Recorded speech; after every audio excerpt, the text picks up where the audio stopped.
সুমির ব্লগে সবাইকে স্বাগত জানিয়ে শুরু করছি আজকের একটি ব্লগ। এখন সকাল প্রায় 11টার মতন বাজে। এসেছি একটু ছাদে।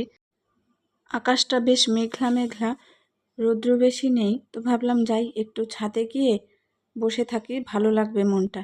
এর মধ্যে শুনি নিচে ডাকাডাকি আওয়াজ হচ্ছে অনেক, তো ভাবলাম কিসের একটু দেখে আসি। তোমার প্রেমে বুকে মাথায় তোমার ময়ূর পাখা, মাথায় তোমার ময়ূর পাখা, বামা পাশে হাইতেছে বলো না তোমার প্রেমে বুকে দয়াল কৃষ্ণ হে বলো না তোমার প্রেমে গুরুকে গলায় তোমার তুলসীর মালা, গলায় তোমার তুলসীর মালা, সে মালা তোমার গলায় ছিল কে বলো না তোমার প্রেমে গুরুকে কপালে তোমার তিলকের ফোঁটা, কপালে তোমার তিলকের ফোঁটা, সে ফোঁটা তোমার গলায় ছিল কে বলো না তোমার প্রেমে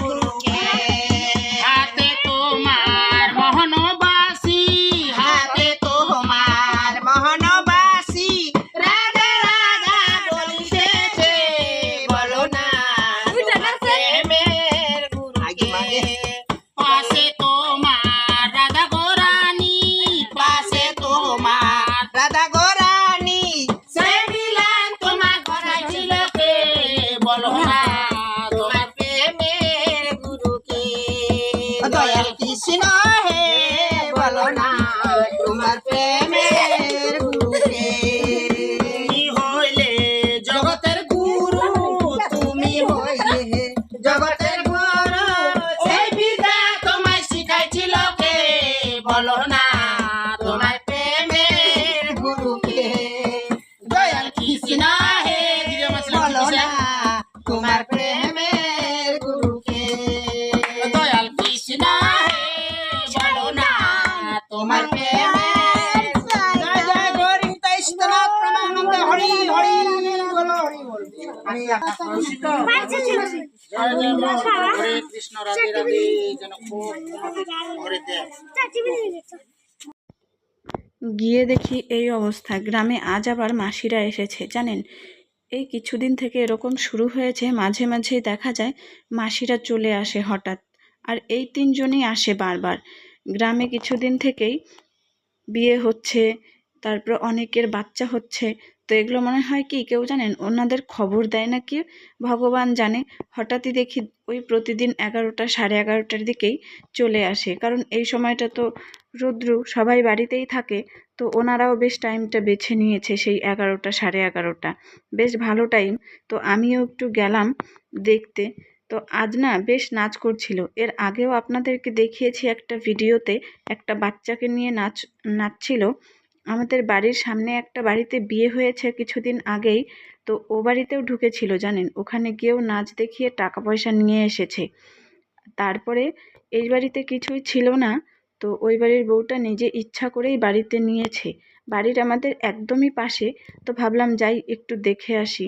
আর যেই বাড়িটার কথা বললাম যে কিছুদিন আগে বিয়ে হয়েছে, ওটা একটু দূরে, তো সেখানে আর আমি যাইনি, তাই ওটার ভিডিও করতে পারিনি। এখানে গেলাম তো অনেক লোকজনও জমা হয়েছিল। বেশ ভালোই নেচে নেচে গান করলো, ভালো লাগলো। এনারা মোটামুটি ভালোই গান টান করে। তো আমাদের বাড়িতেও আনার ইচ্ছা ছিল, কিন্তু এবার আর হলো না। দেখি যদি এর পরে আবার আসে তো তখন দেখা যাবে। তারপর আমি সেখান থেকে বাড়িতে এসে একটু রেস্ট নিলাম, একটু শুয়ে টুয়েছিলাম, তারপরে চলে এলাম ছাদে। এর আগের দিন ওই পাশটা পরিষ্কার করেছি, এই পাশটা পরিষ্কার করা হয়নি। তাই আজ ভাবলাম চলুন এই পাশটা একটু পরিষ্কার করে দিই। লেবু গাছের গোড়াটা দিয়েও অনেক ঘাস হয়েছিল, তো ভাবলাম চলুন এগুলো একটু পরিষ্কার করে দেই আজকে। কারণ বৃষ্টির দিন তো ঘাস তো অনেকই হয়। এর আগের দিন ছাদটা পরিষ্কার করেছি, তো ভাবলাম এবার এক এক করে এই গাছের গোড়াগুলোও পরিষ্কার করে দিই। হয়ে গেছে গাছের গোড়াগুলো বেশ পরিষ্কার করা। আর এই ফুলগুলো তো মাঝে মাঝেই আপনাদেরকে দেখাই। আর এই যে কুলিগুলো দেখছেন দেখুন, এগুলো কালকে ফুটবে। কি সুন্দর লাগছে না? এখন বিকাল প্রায় ওই 3টা সাড়ে 3টার মতন বাজে, তার জন্য এই কুলিগুলো এরকম বড় বড় হয়ে গেছে। কারণ সকালবেলায় তো আবার তাদেরকে পাপড়িগুলো মেলতে হবে, তাই না? তো চলুন, আমার কাজ প্রায় শেষের দিকে। সব কিছু গুছিয়ে এবার চলে যাই নিচে। ঘাসগুলো পরিষ্কার করে আমার ঝাড়টারও দেওয়া হয়ে গেছে। এবার চলে যাব নিচে। 1 বোতল জল আর একটা কাঁচিও সাথে করে নিয়ে এসেছিলাম। চলুন এবার টোপলা টাপলি গুছিয়ে চলে যাই নিচে। নিচে গিয়ে হাত মুখ ধুই, কারণ নোংরা টোংরা পরিষ্কার করেছি। হাত মুখ না ধুলে আর ভালো লাগবে না। তো চলুন, আজকের ভিডিওটা এই পর্যন্তই। ভালো লাগলে লাইক করে দেবেন। দেখা হবে পরের একটা ব্লগে।